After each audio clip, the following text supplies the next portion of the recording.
Olá, meninas! Graça e paz! Demorou, mas chegou esse vídeo, hein? Obrigada aí pela paciência de vocês. Nós estamos aqui, vamos juntas, né?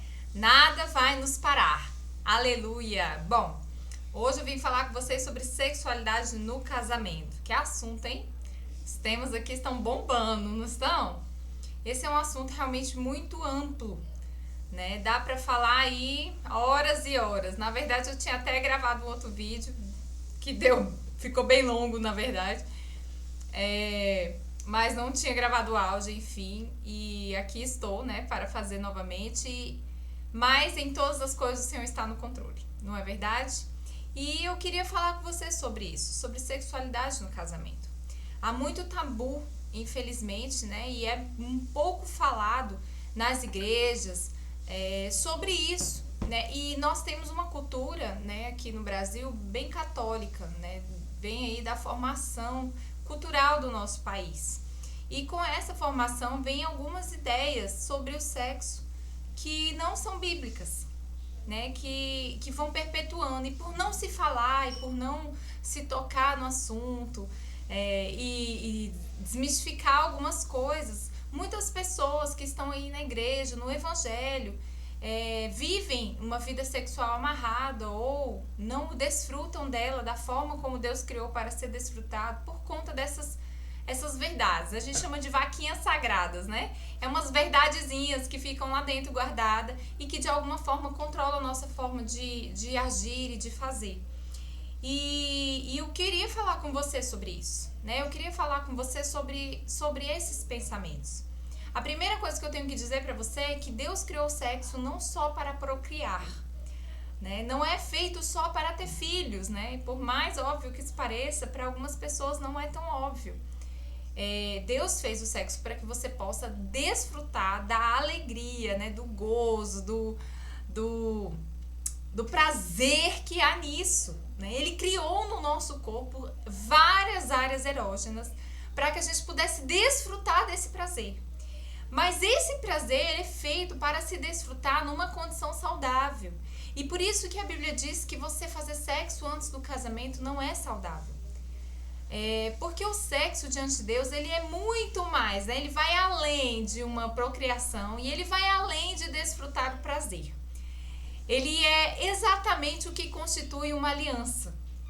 Eu costumo dizer que existem 2 altares dentro de uma casa. Um é a sua mesa, onde você come, porque você se aliancia com quem você come. E a outra é a sua cama, o seu leito. Lá acontece a aliança. Qual tipo de aliança que acontece? O relacionamento sexual.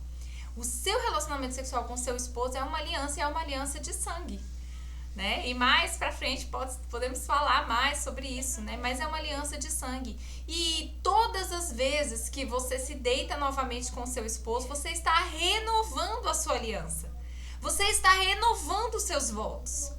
Então é muito importante a gente pensar sobre isso, porque às vezes a gente imagina que renovação de votos é um evento como o casamento, né? Pode se fazer? Pode, não estou dizendo que não pode. Assim como o casamento religioso, né? Vestido de noiva e aquela coisa toda, pode fazer? Pode. Mas o casamento real diante de Deus é o ato sexual.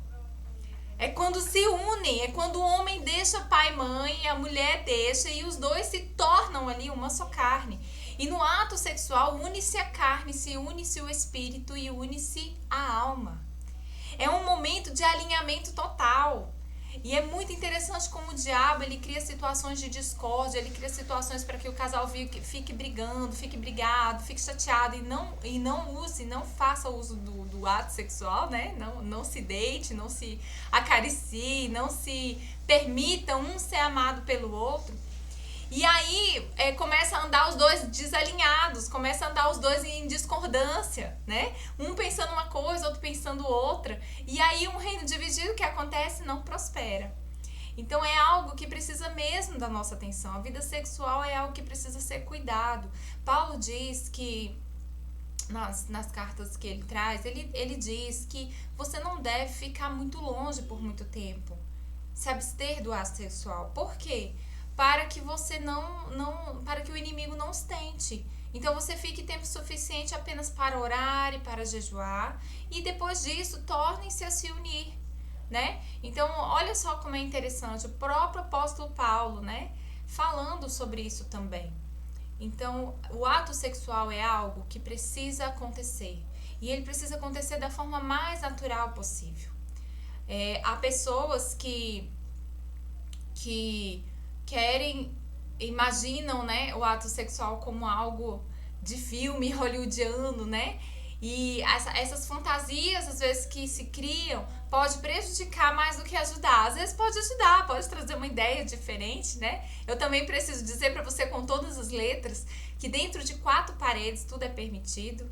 Tudo, pastora, tudo é permitido. Se ambos estão de acordo, tudo é permitido. Né? O que não pode é um aceitar porque o outro tá querendo e não quer mesmo, né? O marido quer daquele jeito e a mulher, eu não vou dizer que não quero e vou lá e faço. E aí não, aí está errado, né? Porque você depois vai se sentir usada, vai se sentir até abusada, vai se sentir, né? Então o sentimento que gera não é um sentimento correto. Mas quando você de fato está de acordo, não, vamos experimentar algo assim, vamos fazer assim, vamos mudar a posição assim, vamos experimentar tal coisa, tal, né, brinquedo, tal, né, enfim, gel, sei lá, tem de tudo hoje em dia, né? Se os dois estão de acordo, se os dois estão prontos para curtir aquilo ali juntos, que mal há? Entre 4 paredes, nenhum mal há. Não há nada que a Bíblia condene a respeito disso, né? A questão toda é essa, o homem, eles precisam tratar a mulher como o vaso mais frágil, para que as suas orações não sejam impedidas, assim como está em Pedro. Mas, se os dois estão de acordo, não há mal algum. Você precisa aprender a desfrutar desse momento da melhor maneira possível. Esse é um momento que Deus criou para vocês dois. É uma hora de deixar tudo do lado de fora. Deixa filho, deixa problema, deixa conta. É só você e ele. Sabe, os filhos eles vêm e eles vão embora. Né? As casas, a gente muda. Os carros, a gente muda. Emprego, vem, depois a gente aposenta. Mas marido, não. Marido é até que a morte nos separe. Então que você aproveite todos os momentos, que você possa curtir o seu esposo e ele curtir você. Curtir a juventude, curtir o momento, né? Agora vocês estão assim, mais jovens, já estiveram mais jovens antes, agora estão numa posição, mais pra frente estarão mais idosos e vão aprender a curtir o casamento das maneiras que a idade vai permitindo, né? E se o momento agora é pra você curtir, pra você experimentar, vá, curta, experimente, seja livre no Senhor. O Senhor se agrada do seu relacionamento sexual quando ambos estão de acordo, quando ambos se amam, quando ambos se entregam um para o outro. E assim a renovação de votos. Naquele momento, espiritualmente está acontecendo. Eu renovo meu voto na alegria e na tristeza, na saúde e na doença. Você está refazendo, inclusive você pode até aproveitar a oportunidade para dizer: eu quero dizer, meu amor, que eu te amo, que eu vou estar ao seu lado sempre. E renovar os seus votos de forma falada, né? Não só da forma do ato. Pense sobre isso.